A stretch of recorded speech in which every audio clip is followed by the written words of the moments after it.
آواز بھی آتی ہے.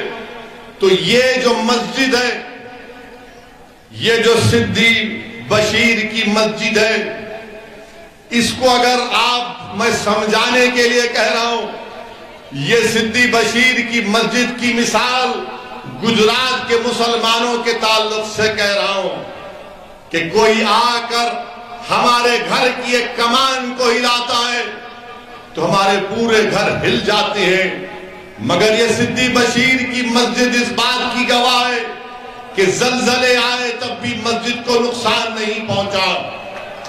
زلزلے آئے تب بھی مسجد کو نقصان نہیں پہنچا. ہاں، جب ظالم ظلم کرنے کے لیے آتا ہے، اقتدار کے نشے میں چور ہو جاتا ہے اور کہتا ہے کہ میں جو چاہے ظلم کروں گا، میں جس کو چاہے اس کی گردن کو کاٹ دوں گا، میں جس کو چاہے اس مہیلا کا بلاತ್ಕಾರ کروں گا. مگر گجرات کے مسلمان ان تمام ظلم کو برداشت کیے، اور یہ صدی بشیر کی مسجد اس بات کی مثال پیش کرتی ہے کہ ظالم نے ظلم کیا، ہمارے گھروں کو ہلایا، مگر ہمارے گھر ہلے، مگر ہمارے گھر کبھی نیست و نابود نہیں ہوئے. ظالم نے آ کر ہمارے گھروں کو ہلایا، مگر اس میں اتنی ہمت نہیں تھی کہ ہماری زبانوں سے کلمے کا خاتمہ کر سکے. ظالم نے ہمارے گھر کو ہلایا، مگر اس میں اتنی طاقت نہیں تھی کہ ہمارے دلوں سے رسول اللہ صلی اللہ علیہ وسلم کی محبت کو مٹا سکے. ظالم نے ہمارے گھروں کو مٹانے کی، ہلانے کی کوشش کی، مگر ظالم میں اتنی طاقت نہیں تھی کہ اولیاء اللہ کی محبت ہمارے دلوں سے نکل جائے. ظالم نے ہمارے گھروں کو ہلایا، مگر ظالم میں اتنی طاقت نہیں تھی کہ توحید کے پیغام کو ہماری نسلوں سے نکال سکے. اسی لیے میں کہتا ہوں کہ تمہاری مثال صدی بشیر کی مسجد کی طرح ہے. تم سلامت تھے اور انشاءاللہ صبح قیامت تک سلامت رہو گے. میرے عزیز دوستوں اور بزرگوں، میرے عزیز دوستوں اور بزرگوں، آپ جانتے ہیں کہ گومتی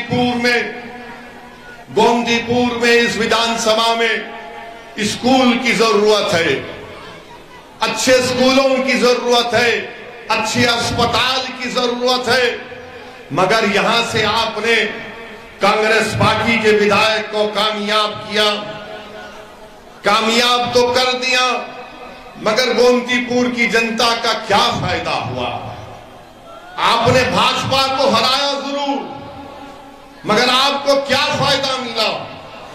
اگر آپ آنے والے ودھان سبھا کے چناؤ میں مجلس کو کامیاب کریں گے تو میں آپ سے وعدہ کر رہا ہوں کہ ہم نہ صرف بھاجپا کو ہرائیں گے، بلکہ ہم آپ کو بتا دیں گے کہ گجرات کی ودھان سبھا میں جا کر وہ ایسی آواز بلند کرے گا انصاف کے لیے جو نہ صرف گومتی پور کی جنتا کی انصاف کی آواز ہوگی، بلکہ اس کی آواز پورے گجرات میں گونجے گی کہ اب ظلم نہیں ہو سکے گا.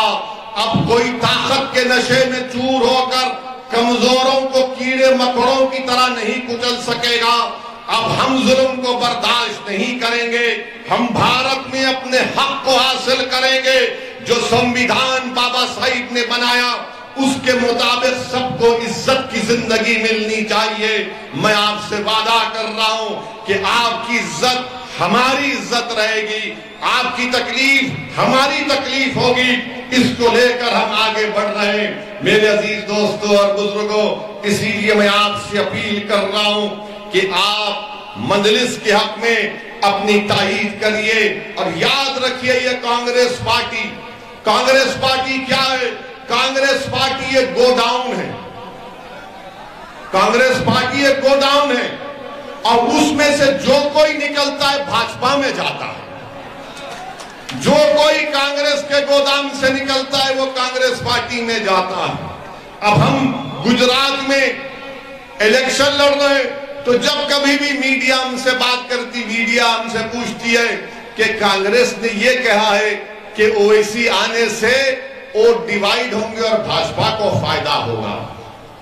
ہم ان سے پوچھنا چاہتے ہیں کانگریس پارٹی سے، آپ کے 17 ودھائک جس کو گجرات کی جنتا نے ووٹ دے کر ودھائک بنایا، وہ تمام کے تمام جیتنے کے بعد نریندر مودی کے گود میں بیٹھ کر ابھی بھی چائے پی رہے ہیں.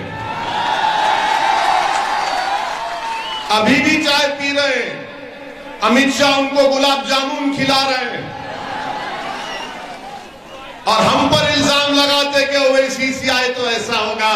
ارے تمہارے ودھائک امت شاہ اور مودی سے ملے ہوئے ہیں، جب ہمارا ودھائک کامیاب ہوگا انشاءاللہ تعالی تو وہ ایک ٹیبل پر مودی کے سامنے بیٹھ کر آنکھ میں آنکھ ڈال کر کہے گا کہ بھارت کے سنویدھان کے تحت انصاف ہونا چاہیے، اور ہم بھاگنے والے نہیں ہیں، ہم پیٹھ دکھانے والے نہیں ہیں، ہم انصاف کی لڑائی لڑ رہے ہیں، عزت نفس کی لڑائی لڑ رہے ہیں۔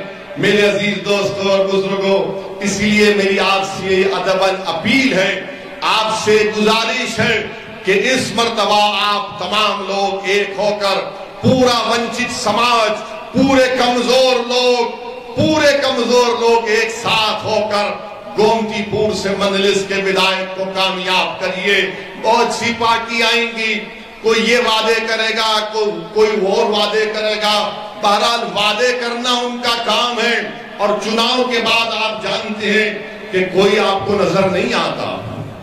چناؤ سے پہلے تو وعدے کریں گے آسمان سے تارے توڑ کر لا دوں گا، آپ کہیں گے کہ بھیا گومتی پور میں صاف پانی نہیں آتا، تو کوئی پارٹی کا بولا کہ ماتا جی تم پانی کی بات کر رہے، میں چاند سے مٹھی لا کر تمہارے چرنوں میں رکھ دوں گا۔